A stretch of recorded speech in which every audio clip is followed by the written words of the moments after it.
परेशानी तो अपने आप बन जाती है जब जब एक स्टूडेंट को एग्जाम सेंटर पर सताया जाता है।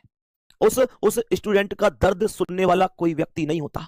मेरे प्यारे दोस्त, पहले तो उसे प्रताड़ित मस्तिष्क से कर दिया जाता है जब उसका सेंटर 800 किलोमीटर दूर भेज दिया जाता है। सोचो कि 800 किलोमीटर दूर जाने के लिए क्या उसे वाहन भी समय से मिल पा रहा है? क्या उस वाहन का जो किराया है उस बच्चे की जेब उसे एफोर्ड कर पा रही है? सोचो, क्या वो किसी से मांगकर नहीं ला रहा उन रुपयों को? मेरे प्यारे दोस्त, वो बच्चा जनरल डिब्बे में एक पैर पर खड़ा होकर आ रहा है, इस बात के दर्द को कौन समझेगा? मेरे दोस्त, उसका पेपर अगर परसों है, उसे आज तक ये नहीं पता कि भाई उसका एडमिट कार्ड कहां है। बेटा, उसके दर्द को कौन समझेगा?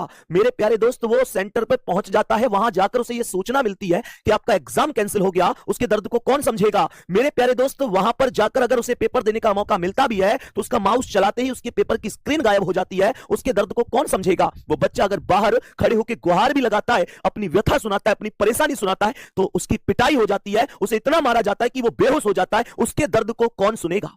आज इस देश के युवाओं के दर्द को सुनने का समय नहीं है ना तुम्हारे पास। ध्यान रखना कि अगर इस देश का युवा रोएगा तो ये स्थिति भयानक स्थिति बन जाएगी।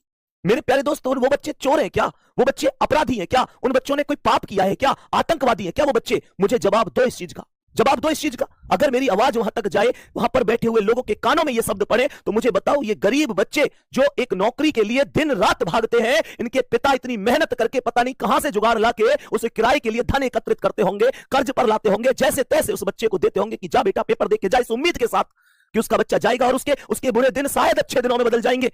और उस बच्चे के साथ अगर ऐसा होगा तो समझो कि फिर सर्वनाश होगा। इस बात को समझना होगा, यह वास्तविकता है, यही सच्चाई है इस देश की। यार, कोई नहीं समझता बच्चे के दर्द को। और ये भाई जो पूछ रहे हैं ना, भैया दुखी से क्यों? भाई, अगर स्टूडेंट दुखी रहेगा ना तो गुरु कभी खुश नहीं रह सकता। आज भी मैं पढ़ा रहा हूं यहां मजबूरी में खड़े होके।